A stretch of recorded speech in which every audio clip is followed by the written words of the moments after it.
Welcome back to JK Fiber Arts. This is Kirsten. I wanted to take today's time to talk about how much I love cotton. And I want to show you how to process the raw cotton on the hand carders to make your own Punis. Punis are what you spin fine fibers from. You can mostly, when you talk about punis, you talk about cotton, but you can do it with other fine fibers like buffalo down or yak down. I have a few different things to show you here. So we'll start with the manufactured ones. These are some that I bought from this wonderful lady who is no longer in business. It was a Buchanan Fibers on Etsy, and she did these blends. And this was a puni made from commercial combed top cotton, and then she dyed it and blended it on the hand carder and then rolled it into punis. And these are wonderful. And this was before I decided that I was going to do this on my own. In fact, when she stopped selling them was when I decided that I was going to make them, because I started dyeing my own cotton. So these are commercial comb top punis. And then these are some that I dyed. Now these have been smashed in a bag for, I don't know, since the spring. So, and I want to show you the difference. So a puni is rolled on a dowel or by hand on a single dowel. A rolag is on both dowels, and you pinch them and roll and you get the thicker one. I did these, technically these are not punis, these are rolags, because it's way faster and easier to do it with two dowels than it is to do it with one. Here is, this is what I'm spinning on my Tockley right now. It's this one. This is on one of them. And then this here is this one right here. And you can see how fine it's like a thread. And I do love to spin the thin cotton. And you're like, great, what do you do with this thin cotton? The answer is whatever you want. But I do like to weave with it. This is some of the Buchanan stuff that I spun, and all of this I spun on my Sharka. It's a little bit faster than the Tockley. These are all single plies, and then I wove with the single plies. Now you can ply these, and I might at some point decide I want to do that to get a thicker yarn. This is this is the exact cotton that I used, and obviously I didn't have enough to make a whole towel with what I had here. I did make a couple of other towels. I gave them all away, and the only one I kept was this little mini one for myself. But you can see what I did was I used a cotton, and this was a 10-2. Just a natural color, and because this was so thin, and I did it with this and put the stripes on it. And I will definitely go over weaving with you guys at some point here, because it's really fun, and I think that for me is the best way to use the cotton. Although you can knit with it, you can ply this together and make it thicker. Here is a full-sized hand towel that Judy, the J and JK Fiber Arts, wove this, but I spun the cotton for it. And this is just plain weave, and this I did on the wheel, and I did ply it, and it was 2-ply. And honestly, I thought it was the most garbage yarn I had ever spun. and it was really, really uneven, and it was way thicker than I normally would spin. I did not enjoy it at all. In fact, I think I must have broke a world record for swearing. And I gave her the yarn, and I was like, here, you can throw it away if you want to. And she made this and gave it to me. It was the best day. It is the best towel. It is so soft and plush. So, that was the day that I learned, do not throw anything away ever. And you never know what beauty is going to come from what you think is imperfect. Here you can see the whole thing. It's just so pretty. It looks like a sunset. And this has been washed about 20 times. It's, washer, dryer, and it is my favorite hand towel. But I digress. Back to making Punis, which is what we're going to do today. So this is commercial top. This is the rolag Puni that I did earlier in the spring, which I really like and enjoyed spinning from. So we'll do both today so you can see how to do all the techniques. What we're going to do today is process this raw cotton. This is Earlene's Green, and this was grown by Judy, and she gave this to me for my birthday. I was so happy because I was jealous of her cotton. My cotton crop was poop this year. Actually, it was poop last year, and this year I didn't even grow because it was so disappointing last year. It took me a year to emotionally overcome it. So, but anyways, this is wonderful. This is called Earlene's Green, and if you see, it's a green cotton. It has a lot of a green tint to it, and that is by design. And that is why I named my little buddy here Earlene too, because I just loved this cotton. Green is my favorite color, and I was watching her cotton grow, and I was so jealous. Her cotton bolls were perfect. She even picked it for me and then gave it to me. So we are going to make this into Punis, and I'm going to spin this naturally as is. So you need the cotton, you need some cotton carders, not just regular hand carders. You see these cotton carders, they're narrow and they're wide, and they have a high count of TPI per inch. I don't know what their exact count is on here. The standard hand carder is 72 tines per inch. These are probably maybe 108 per inch, somewhere in there, maybe a little more. I'm gonna say 108 probably. Don't quote me on that. These are from Ashford, and last but not least, at least 1 or 2 dowels. To start, I'm going to take one of the carders, and I am right-handed, so I start holding it in my left hand, and I am going to just grab some raw fiber from the bowl here. I'm just fluffing this up. There might be a rogue seed or two you might come across too, because again, this is literally fresh from the garden. And what you do, the way I like to sit, so I like to sit for this, I don't stand. My legs are apart. I put my forearms on the insides of my knees here, and this makes a very stable position for me to do stuff, and I like it. And all you do is, we're just going to take that, we're going to just add this fiber on here. And if you had already processed top that came already combed, already is comb top, you can do that on here. It'll go on really smooth. This is very lumpy bumpy because this is raw. I'm going to just load this up. And how much you put on here is kind of up to you.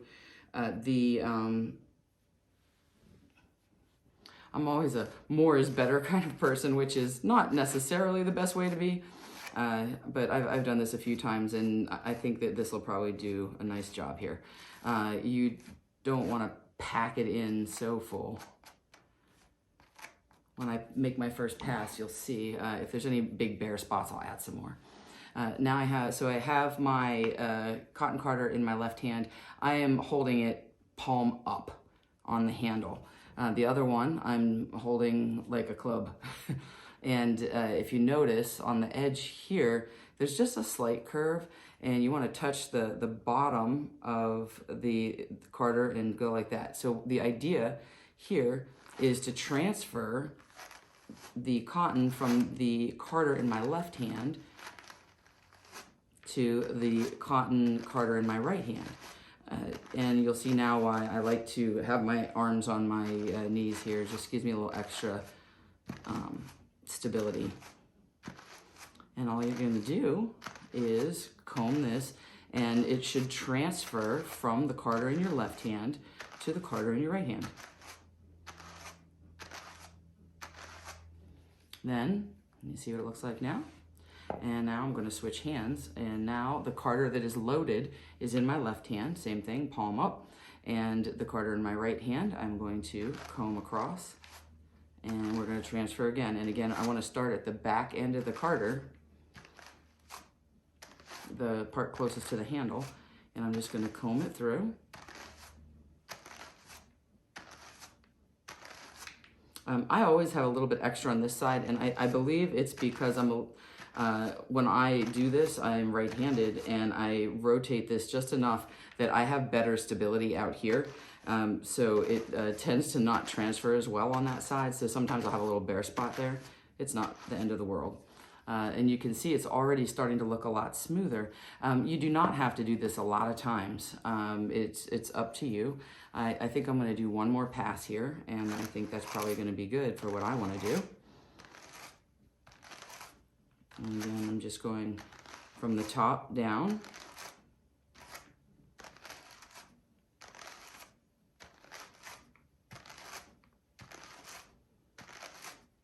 I haven't come across any seeds or anything, so that's good. Judy did a great job of picking this. I only found one. You see there that now I have it all transferred over to the other card.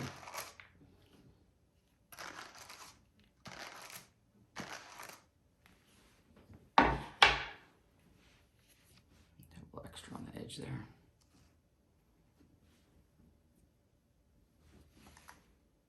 Next, we're going to make it into a pony. What I like to do, I have my handy dandy hairbrush cleaner that you've seen me use in other videos, and I'm just flicking the end up here a little bit. You can do the same thing with a flicker brush. I just happen to have this handy.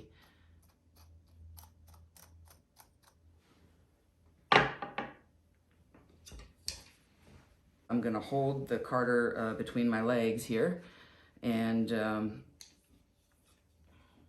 oh, we're gonna do one first. We're gonna do a regular sized pony. We'll just use one dowel. And what I'm going to do is you just sort of have to pinch this along. And again, I think the one dowel is a lot fiddlier than using it more like a rolag. But we're gonna be pure here and make a pony. And then I'll show you the way I do it, usually, because I don't care if it's a pony or a rolag.